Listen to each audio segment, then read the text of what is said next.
Good morning, everyone. Today, in case you hadn't seen the email, unfortunately, Malika from Mango Languages is not able to make it today. She sends her regrets and hopefully she'll be able to join us at a future meeting. So instead, we're just going to have a roundtable discussion today. So I'll open up to the floor. Who's got a question for the group? Oh, and I apologize in advance. I'm dog sitting, and so I have two dogs that are rather noisy behind me. Yeah, I mean, I don't know how I can tell if I was added. Okay. Thank you. Yeah. Thank you.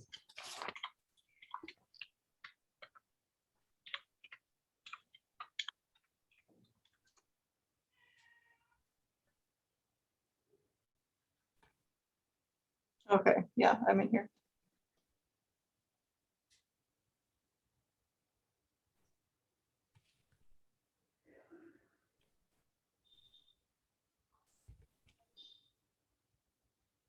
All right, well, I'll start off with a question of the group. We actually, for the first time, have got. Is that just the profile? Yeah, yeah. So for the first time, we've got a budget to have some swag items to give away. And I was wondering what items are popular at your libraries if you have swag items.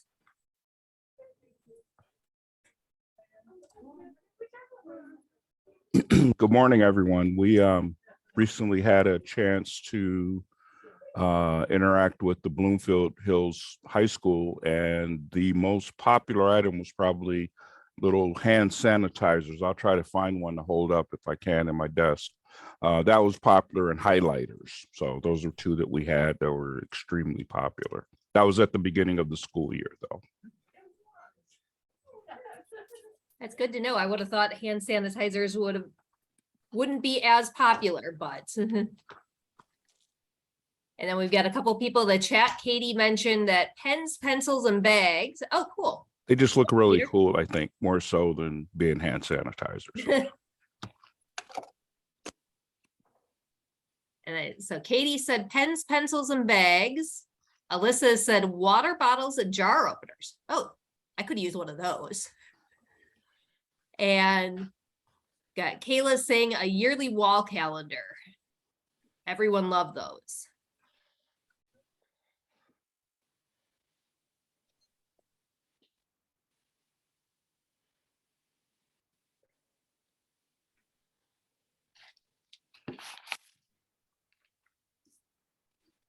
So I'll also, if anybody has a good vendor that they work with, I'd love to hear that, because and if they're around the Metro Detroit area, or could do it, you know, even if they're not around the Metro Detroit area, because I have one vendor I can get a quote for, but I know it'll be over our amount where I have to get 3 quotes from people.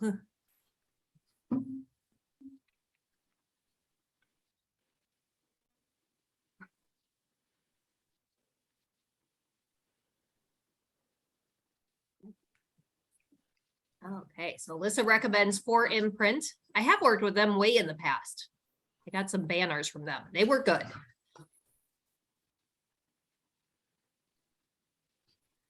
Katie also seconds the 4imprint.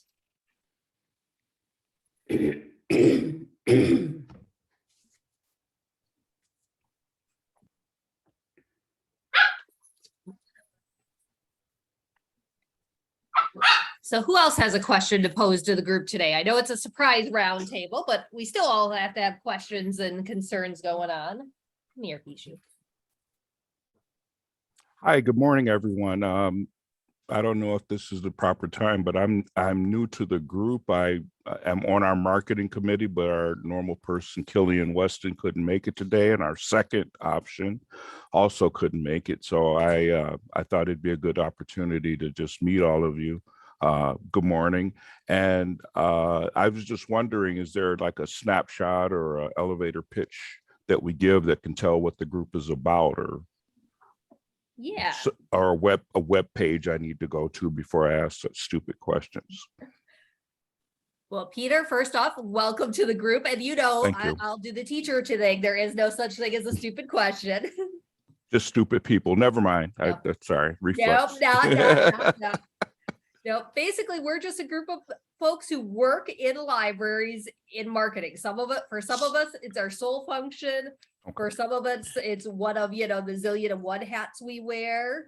But we welcome everybody because marketing is part of everybody's role, whether they want to admit to it or not.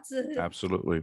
Absolutely. And we're all just here to share successes, pose questions to each other, learn, find out what we can borrow from each other, because nobody needs to reinvent the wheel here. We're all libraries, we're sharers, so. Out of curiosity, you did raise a good point. How many of us are actually devoted to marketing? Because I think marketing, I'm a marketer myself by studies, but never got to actually apply it on the ground. How many of us are actually devoted just to that task or mainly to that task, would you say? Or would we say? I'll let people chime in. Kayla says she's adult programming and marketing. She's from the Allegan District Library.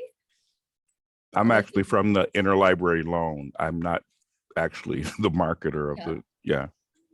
And we welcome everybody, whether, that's your full-time job or not. Alyssa's a public service manager, so a portion of her job is marketing. Right. Katie's from Northville and she works specifically on marketing, although she also works at the librarian's desks. I head up our outreach department, so marketing is a big part of my job, but I also work at all the public service desks. And then Leica does mostly marketing. So we've got a mix of folks here. Okay. Just an interesting trivia question, that's all. That it is. Well, I'll tell everybody about a success we've been having lately that everybody could replicate pretty easy. I've been offering since June tours of the library. I offer them about 2 to 3 times a month, about an hour. Oh, and Philomena here, she's a marketing librarian, but she's also working at the reference desk. Marketing librarian, that's an interesting concept. But so yeah, I've been doing tours of the library. I just walk around with whoever shows up. I've had anywhere from 0 people up to 12 people show up at a time. Generally, it's around 6 or 7 people. I've only had the 0 the one time. And I just walk them around the library, just literally pointing out the things we offer. And oftentimes they're electronic counterparts. So I talk about, Hoopla and Canopy as we're walking by, the audiobooks or whatever strikes me. And just tell them about the history of the library a little bit. And I have gotten such great feedback from that, both people at the tour, but also people like on social media have shouted out about it. And people have said, I could use the library so much better now. So it's a very simple thing to do. Just walk around and talk about the library to whoever shows up. So I would encourage everybody to try to replicate that one.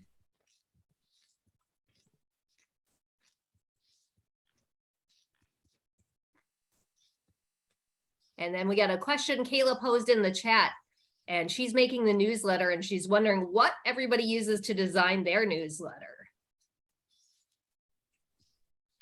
And Katie's saying she uses Orange Boy and Canva. Alyssa uses Canva, but they do have a third party who does the final formatting and printing. Got other shout outs for Canva here. I think Canva's our hands down favorite. We don't, I don't get to interact with that part of it. I hand it over and they do a great job, but I think Canva's our, I haven't even investigated Canva. I just hear it's really good, so. Yeah. And Philomena also uses Canva and Constant Contact, an outside printer. I guess I'm the outlier. I still use InDesign. Although we are using Canva for some of the flyers. But yeah, as Kayla says, yeah, InDesign is not intuitive. That it is. I've been using it for over a decade now. So that's how I've gotten to use it fairly well. Heather also uses Canva. So I think we have hands down Canva votes. Oh, Katie does say for print newsletter, they do use InDesign too. So. And then for an e-newsletter, we use Library Aware.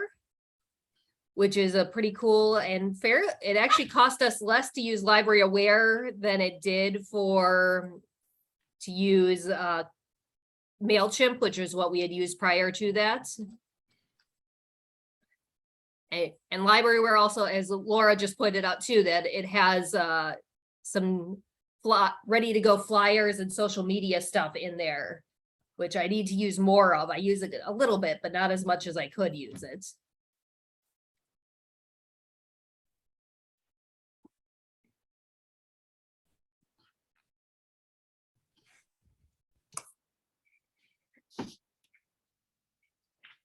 Hi, everyone. This is Lisa Honer with Romeo District Library. Can you hear me? Yes, we can, Lisa. Thank you. Okay, awesome.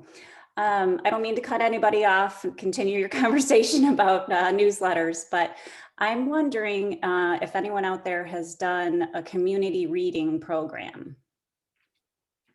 You choose one title, try to get the entire community involved in that book. Hi, can you guys hear me? Yes. Okay, my name's Alyssa. I'm the Public Services Manager at the Brandon Township Public Library. This is also my first meeting, but Lisa, we are actually doing our very first annual community reads this month. We have our first program for it tomorrow, actually. Yeah, tomorrow's Wednesday. So we did this past spring, we threw out, I think we did 5 Michigan notable reads to our community and like a survey, and we let them choose the title that they wanted to read. So they did choose Early Morning Riser by Katherine Heine. And I think as of right now, we have only about 15 participants, which was actually kind of our goal for the first year. And then we have a program planned tomorrow that kind of coincides with the book. And then next week we have Katherine Heine coming to our library, and we're doing a little ice cream social book discussion type thing. But sorry, I guess you didn't really ask any specific questions, but that's kind of our format that we're doing this year. I appreciate it, Alyssa. That's we're in our 3rd year, and that's along the lines of what we've done too. I like the idea of others choosing the book. So far, we've gone with a new Michigan author that seems to be liked.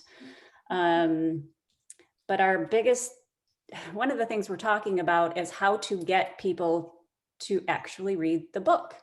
A lot of them will read the synopsis or something like that, and then they'll come to the programs.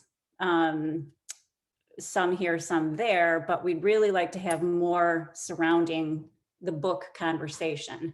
So we've come up with some ideas, but I was just wondering what anybody else has done. We also sell them, I should say. We also bring in about 40 books that we try to sell through the Friends of the Library.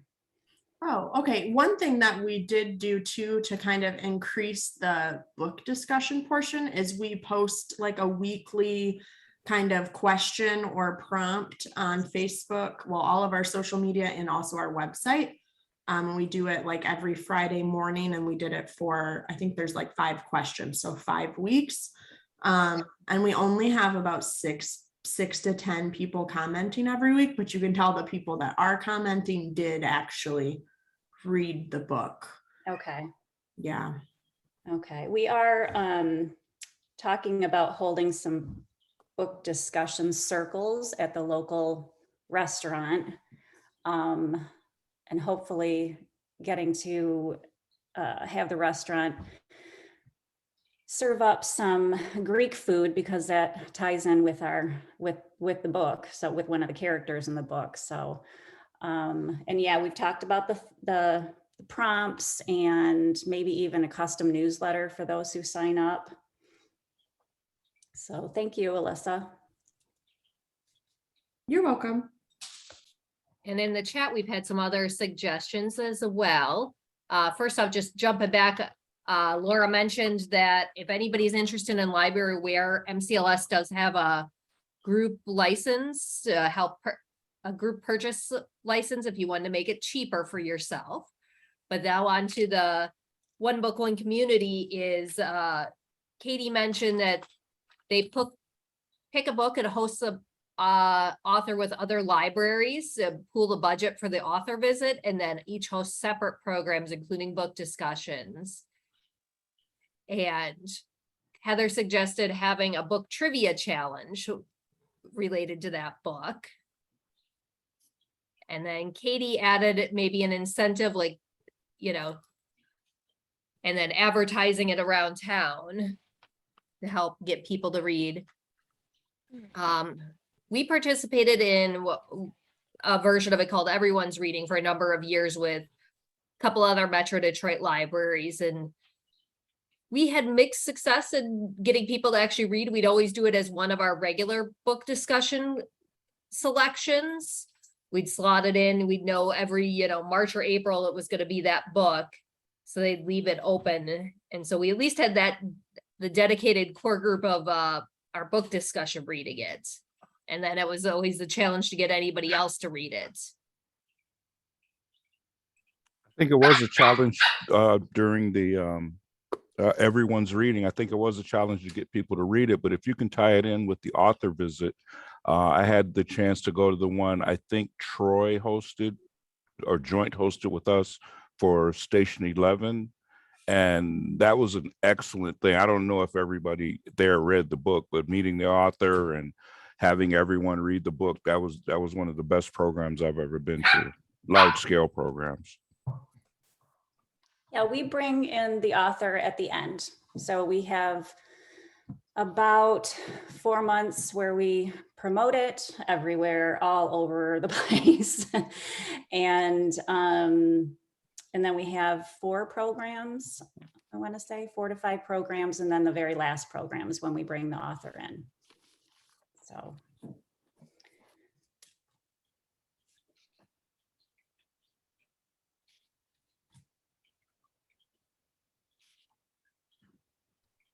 Yeah, you just got my mind exploding with tie-in opportunities. The whole thing about the restaurant serving Greek food, I had never thought to go to that extent where you tie in local vendors for, if there's a jazzy new car or something, you could say, hey, give test drives, or that's a great program when you can just, offshoot other ideas connected to it. And 4 months program, that's beautiful. It does all the work for you. Well, we do the promotions for an extensive time, but it's really a 2-month window for all the programming. No. I'm just saying milk that cow for all it's worth. So sure. I just hope we don't get annoying to people. They're like, yeah, we've heard about it. Okay. Have you heard what kind of positive feedback or what kind of participation are we talking about? You said you get 15 people on your normal book discussions, but something that large, what kind of a return do you get, or what kind of a feedback loop do you get? Well, it's so different every year. The book has been so drastically different. The first year was Aaron Bartel's, which included programs that none of them had anything to do with each other, but they were well attended, and that was during COVID. So, and those were Zoom. Yeah, I know, what a year to start. So everything was by Zoom, but it was rather positive, especially the author visit. That was huge, and huge. I don't know, 25 people maybe. That's a good number. Yeah, and last year it was a memoirist from Michigan, and that one was hit or miss, depending on the program. The food programs always go well. We had the first one was a pasty making and tasting, so everyone showed up for that. Yeah, we had a really, really good turnout and response for a positive grief program. You tend to think of grief as sadness, but there's positivity that comes from grief. And that speaker was well accepted. Everybody just hangs out for they hold out for the author visit and the book signings. Yeah, we had Steve Hamilton here, and I'm just Wow. appalled that, yeah, I'm not in adult services, so I have no idea how we managed to pull him into that. I think he was a friend of someone on the board, but I think of all the missed opportunities, because we were promoting that for quite a while and it was very well attended. Already His charged visit, $40 and you're not paying for another phone. There we go. Got some interference. Yep. Yeah, So one go on, thing Pete. we would like to get a big name sometime in the future, and whoever suggested combining with other libraries, that may be just the way to do that.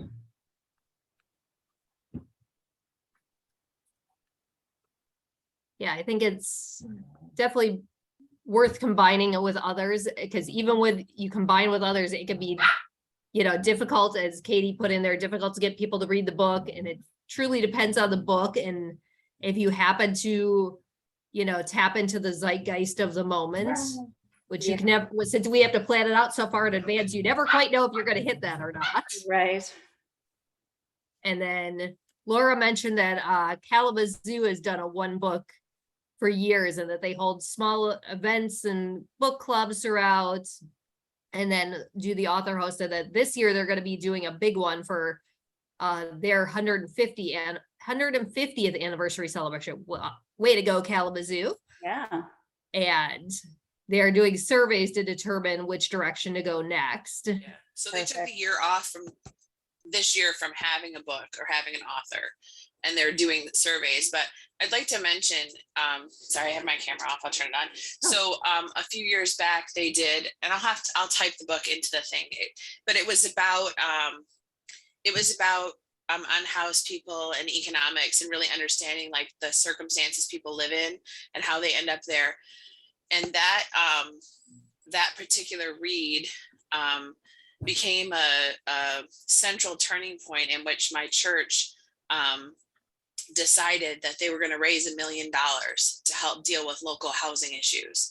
And they ended up building a Habitat house and Well, revitalizing several homes, putting on roofs, helping with windows. Like this $1 million became this massive project that they've given all this money to all these housing projects because the church read this book as part of that community read. So I think that there can be like these sort of waves or ripples that come out from these events. And I'll put the book into the chat, but it was really interesting to sort of watch that project happen. And they just culminated that, like 5-year, $1 million plan this month.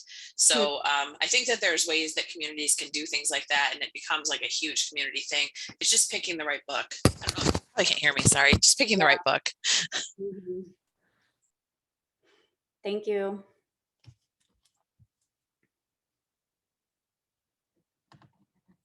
That's so incredible to hear that. Yeah, it had that ripple effect outward.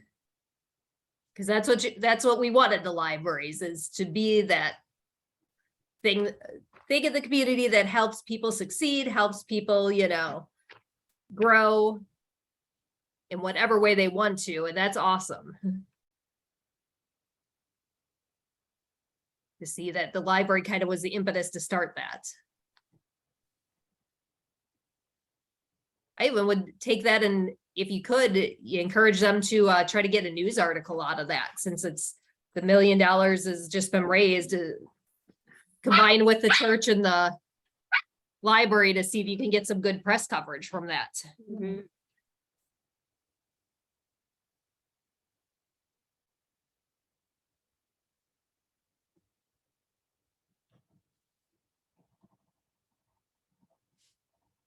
speaking of press coverage, we have a pretty good relationship with our local, the Eagle. And I was mentioning to our marketing group a couple of months ago that I didn't think we got enough. Well, we tried a new mini program that we're doing. And anytime we do get a press release that mentions us, we make sure we promote the fact that someone else mentioned us in the media, because we weren't doing that. And that seemed to get a lot of feedback from the community, because if you do that and you hashtag the newspaper, your post will grow exponentially. So that's an easy way to make something go semi-viral. So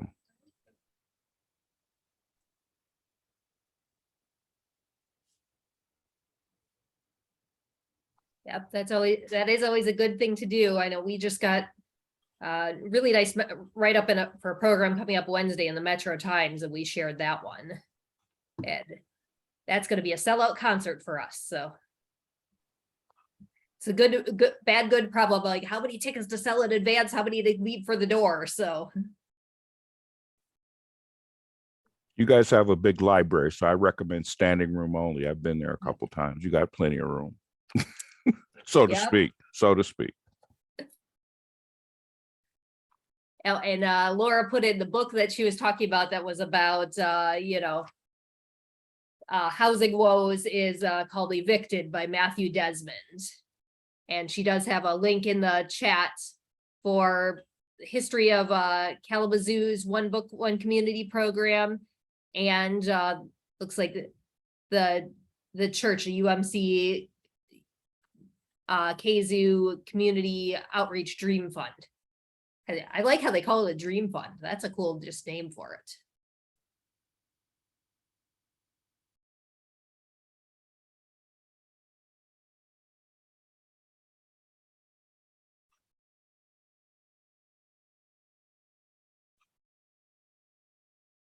Who else has a question for the group today or a success they want to share?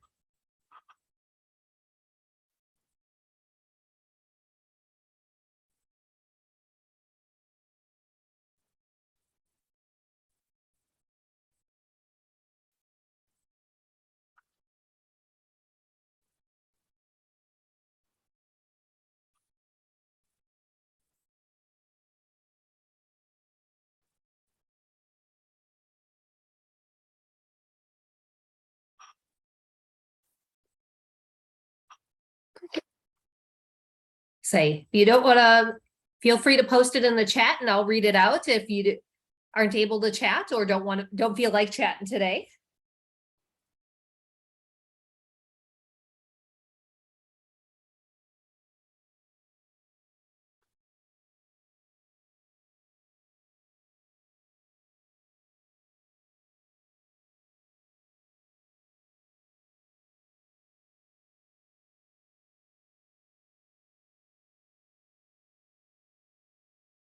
All right, Katie's mentioned, is anyone else heading to MLA this week? And Katie is presenting, so if you are heading to MLA, go see her presentation.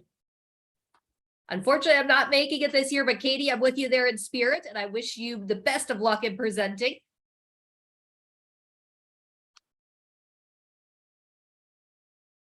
And Alyssa's going to be up there on Thursday. And I know one of the days, I forget which day since I wasn't able to make it, that Angela Hirsch is going to be there from Super Library Marketing. I know she's my favorite library blog. She's there Thursday. So Alyssa, you have to go see her. Katie, I know Katie will be there. I know Katie's a fan of her as well. Laura is going to be there to see Angela Hirsch. And if you don't follow her, superlibrarymarketing.com, she puts out usually one blog post a week and one video a week. And I love it because her videos have such practical information. Oh, and you can stop by and see Laura. She's going to be there at the MCLS booth there. So you can say hi to her in person. Oh, yes. And Katie, I wanted to shout you out. I got a chance to listen to your podcast last week. I meant to send it out to the group and I still will. But if you haven't, you want to hear some great things, what is your, can you put your website down there, Katie, in the chat? Because I'm forgetting it offhand. I know it's about libraries and marketing. And I'll shout it out to the group.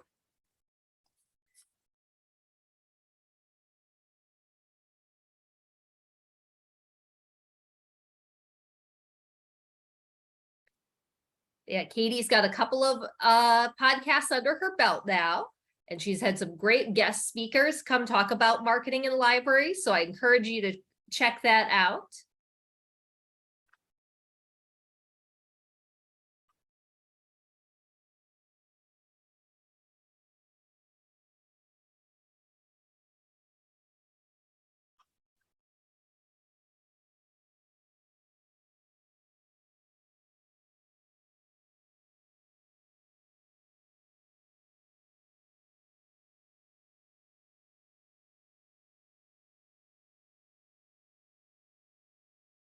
There we go. It is up in the chat.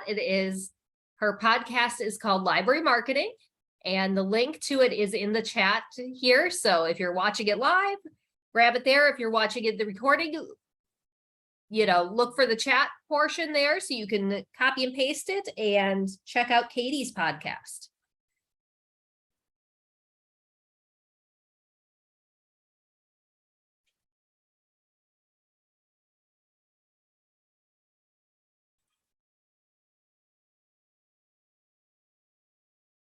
So does anyone else have any other questions for the group at the moment?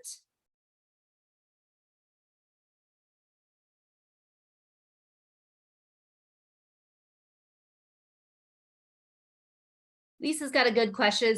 Are any libraries connected on Goodreads? I have not. I use it personally, but I've never thought about connecting my library. Lyon Township is. I'm curious, how do you use that as a library venue? Oh, Katie uses it for the book club. That's cool. Show what book club reads have been.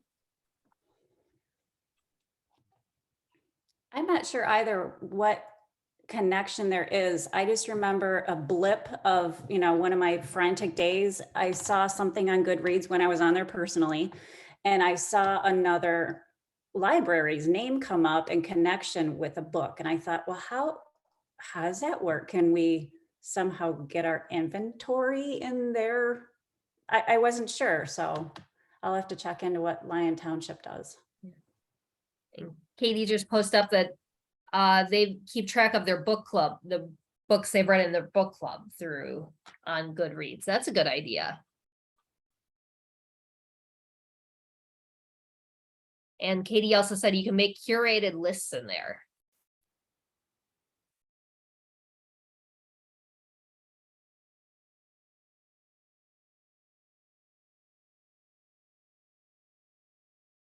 You can make lists in your own account. Wow.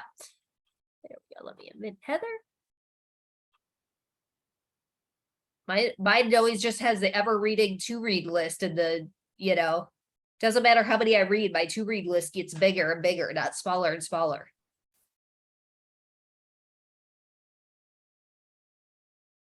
Well, Katie has that same problem with her to read list growing bigger and never smaller. A big reading list is a good thing. Yeah.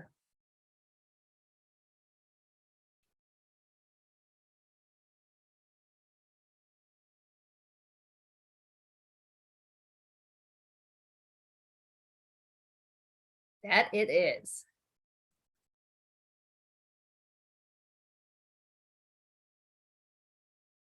So are there any other programs that should be checked out at MLA this year? I know you're heading out there, see Katie, see Angela Hirsch. Are there any other great marketing or just good looking other programs that should be checked out by people that are heading there? Oh, Fowlerville's presenting on their TikTok channel. That would be cool. I've heard they have a very good TikTok too.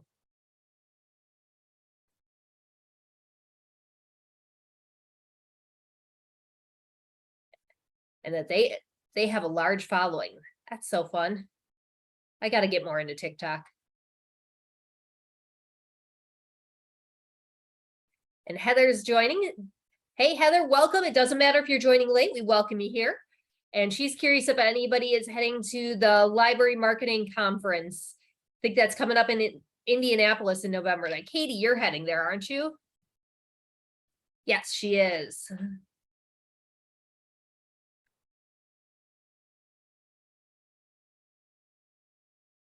It's on my dream list of places to go within library land, but I haven't made it there yet.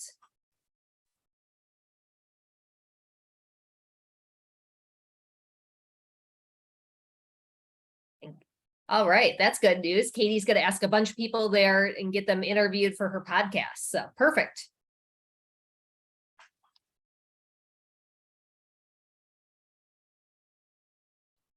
Hey, are you open to just like open discussion? Yes, please Heather jump again. in. I'm just curious to ask the group whether you have taken a look at and addressed the question of which holidays, especially including religious holidays, you're going to address or tend to on your social media. This is something that our social media team has kind of really put some time and thought into, and I'm just kind of curious how other libraries are making that decision. That's a great question. I can speak in Southfield. We avoid any religious ones for the most part. We tried for a while to do all of them, to do Diwali, to do Rosh Hashanah, to do all the Christian holidays. And we just weren't getting much feedback from anybody on it. So, and that was quite a bit of work to curate. So I've just taken back. So we were doing Halloween, we're having fun with that one, but short of that one, we don't do much for any other holidays, unless it's like a patriotic holiday, 4th of July or Veterans Day. But any religious ones we're just avoiding. Thanks.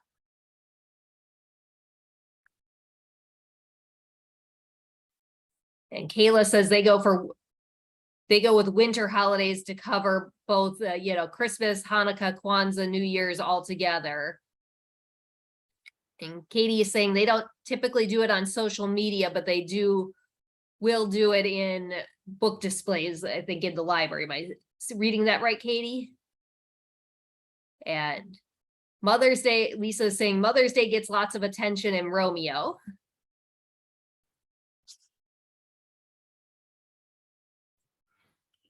I agree with the Mother's Day. I'd be interested in what Romeo is doing. What we do with Mother's Day and those type holidays is put together craft kits, and you have it where the kids can take something home and build it for mom or what have you. I think the last one we had was a flower arrangement in a ornate teacup.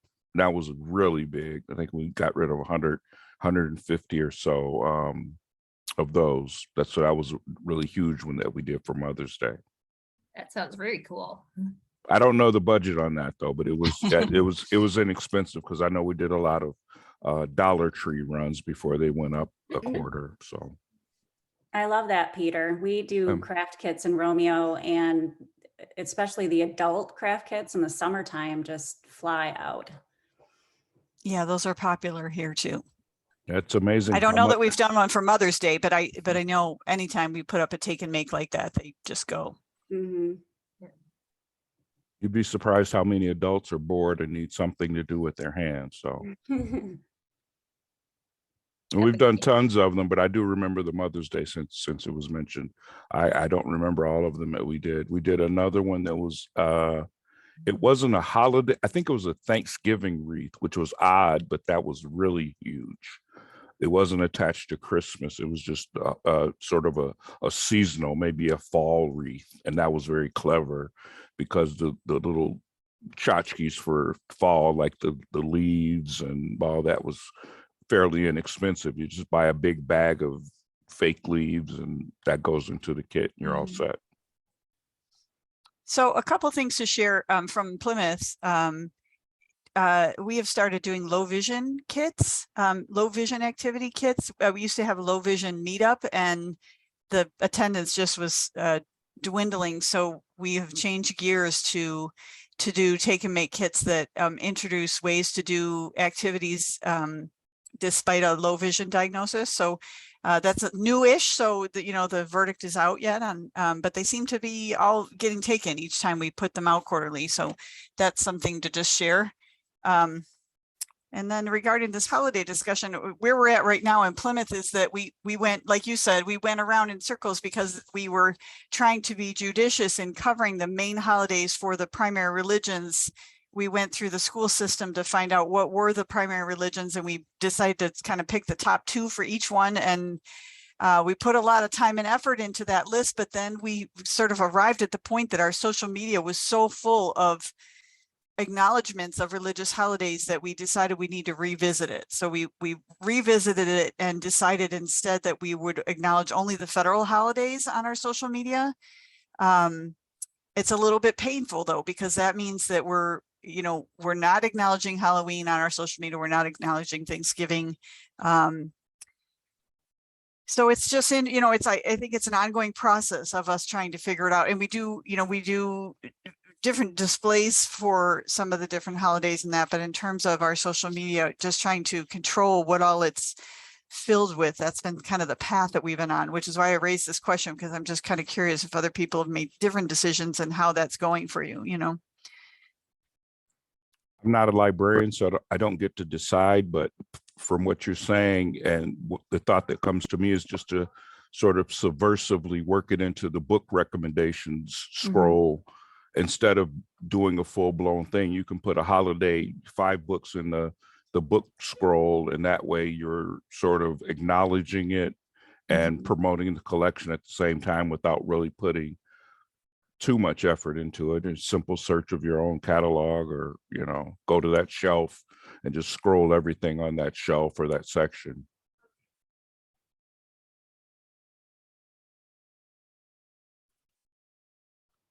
Yeah, I know one thing, although we don't acknowledge the holidays, we try to acknowledge like either with displays or social media month, like we just did one for, you know, Latinx month, Heritage Month, one for Arab American Heritage Month coming up. I know November is Native American Heritage.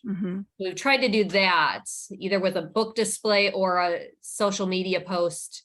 Acknowledge these are books that fall under my authors or topics that fall into that.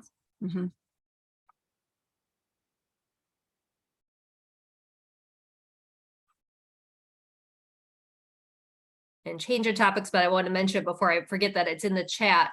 Crystal mentioned that up at the UP, they did haunted road trip kits, and that they went out at the beginning of the month, and within 12 hours, they had all of those kits were grabbed up. So that is a cool idea.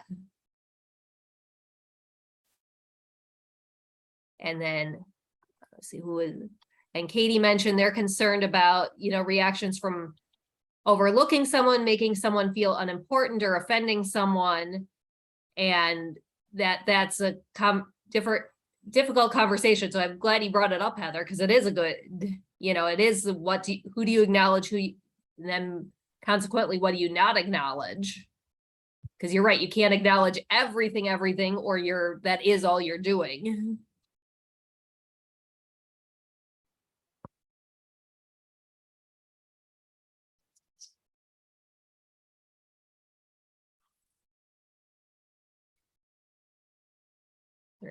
Oh, Lisa mentioned that last summer their archivist made a 4-part historical scavenger hunt around town. That sounds like that would be a lot of fun.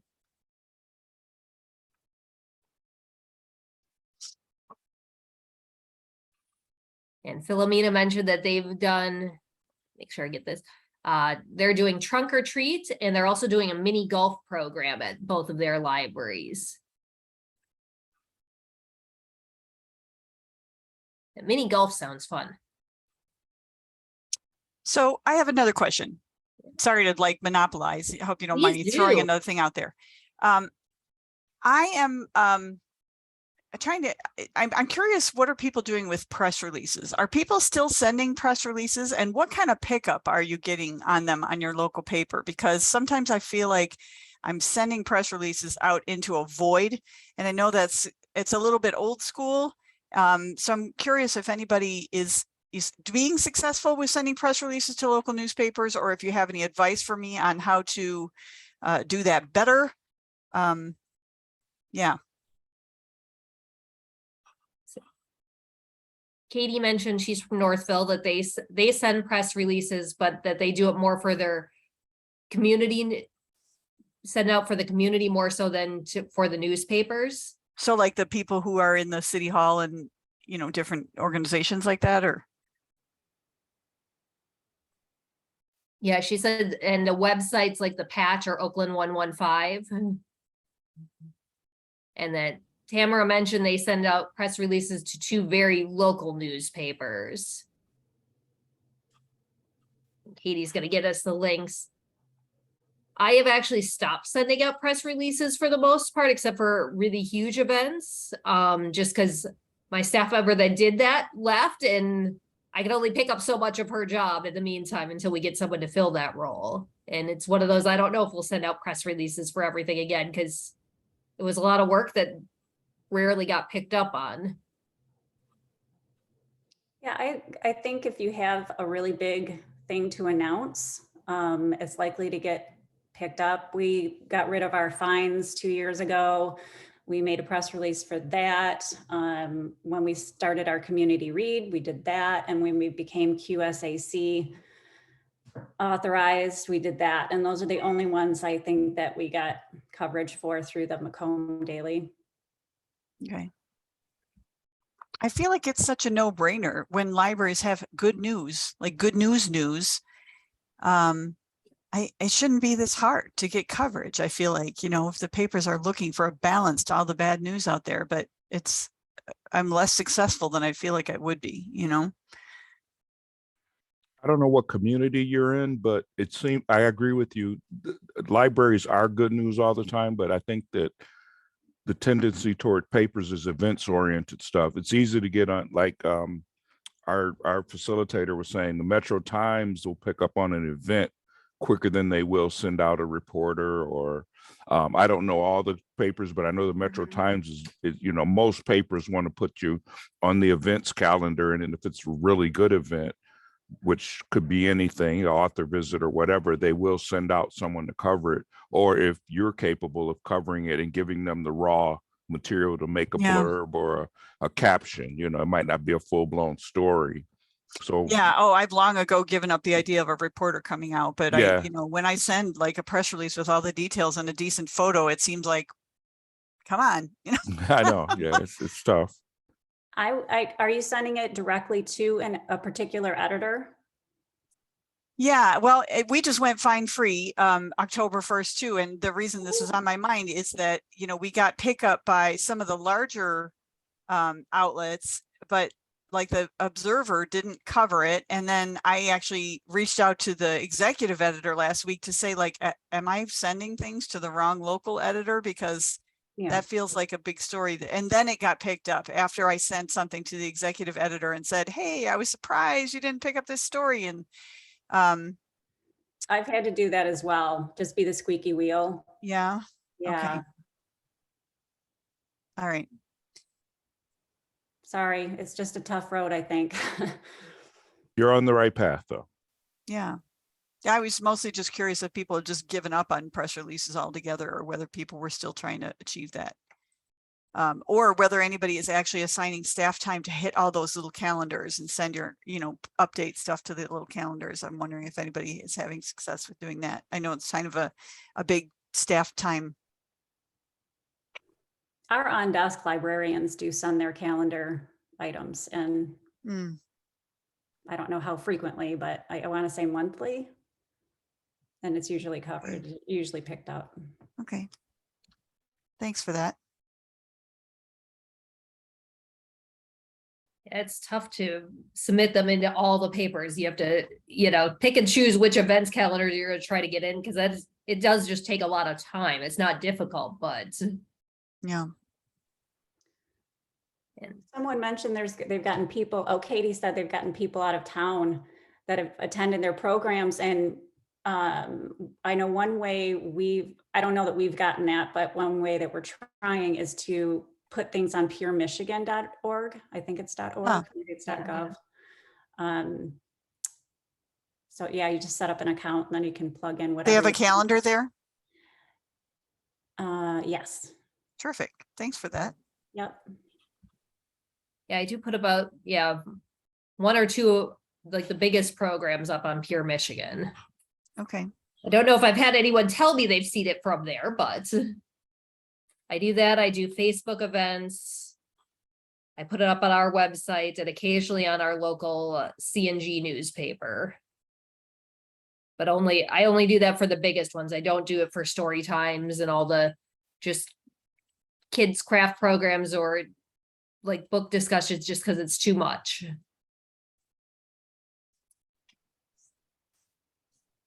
Who is it? Somebody's here. I'm gonna grow up. Heather's had luck with having for Zoom programs, having people from other libraries and even international attendees have joined in, that's cool.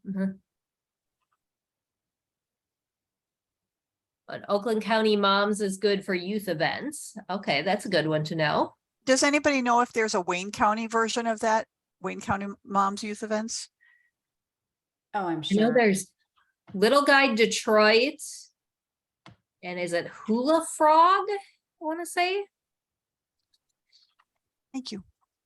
I think those have like little local outlets around the nation. A Little Guide Detroit, I think it's Little Guide, and then toss your city, major metropolitan city in there. We draw people too from sharing our Facebook posts to the local mom group Facebook posts, or the new residents coming in, whatever those pages are where you can grab people. We share our posts on there as well.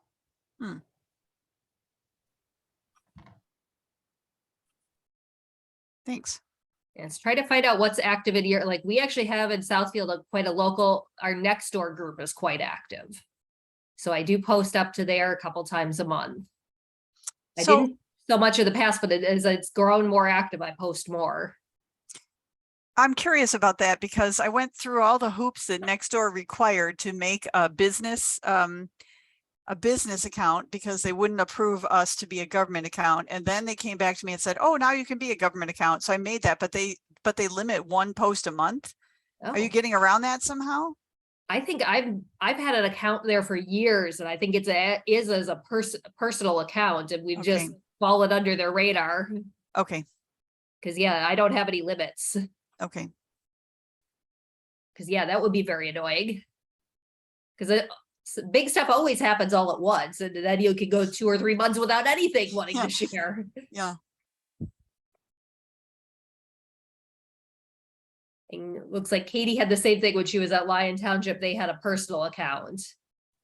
And yeah, I try not to, I limit my posts to just a few a month because I don't want to spam people. But Yeah. like we just launched Hotspot, so I want to announce that again.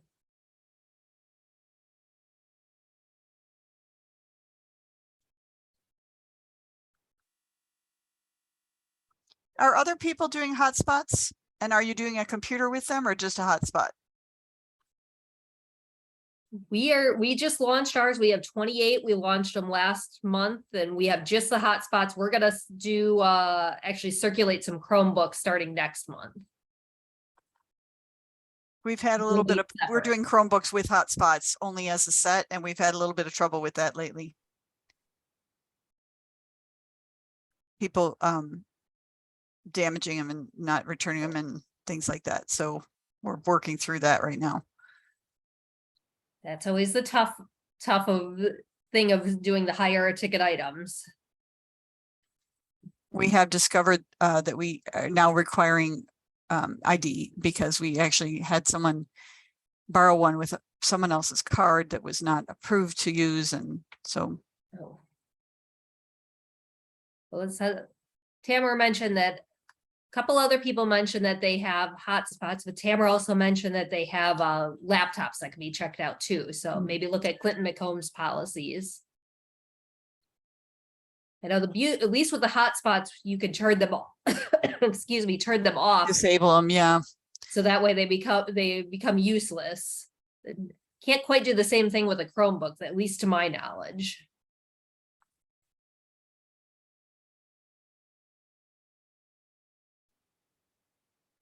And Lisa's got a question for the group that if you have a bookmobile, do you have guidelines to what events and locations you'll go to?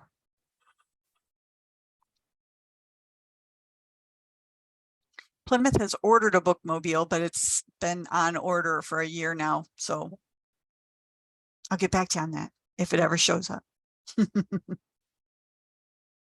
Well, that'll be cool once you get it. That'll be something you can send out the press release for to everybody.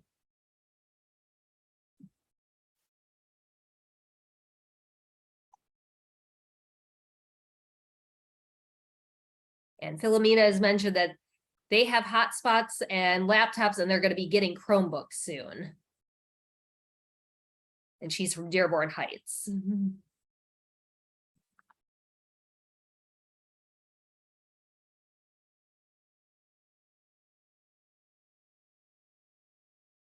I say, I think there's some bookmobile, like listservs out there for those that just have bookmobiles. So I'd encourage looking there because I'm sure other groups have done that and have guidelines set up of who and what they'll go to. So they're not just in one part of town or just always going to just daycares or going to just senior centers or whatever. I think Rochester has a bookmobile. I don't know if we have anybody from Rochester here.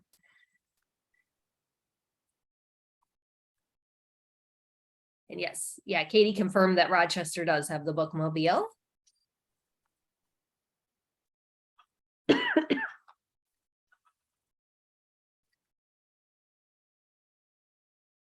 Does anyone else have any questions for the group today?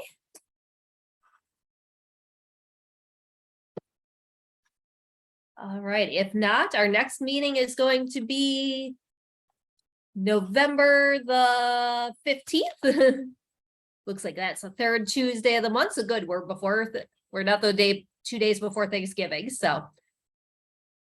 And oh, Lisa mentioned they're being asked by private entities to come to their events, and yeah, I wouldn't know if that would definitely be something you'd have to figure out if you can do or not, because if it's not, I guess it's that balancing it, because our senior centers and daycares open to the public, not really. But But on the yeah. other hand, it could be a way to reach some population, which is kind Yeah. of what the bookmobile or the book bike's all about. So Mhm. I can appreciate that's a balance. I struggle with that with our meeting rooms and some other things, that trying to be consistent without being limiting is, you know, I guess that just comes with the territory, but Yeah, but although we try to be everything to everyone, we can't at the same time, we only have this many hands and this many hours to work, so. It's about trying to do it to the best of our ability. thanks all. Thank you, everybody. We'll see everybody in November, and I'll send out the recording of this later today.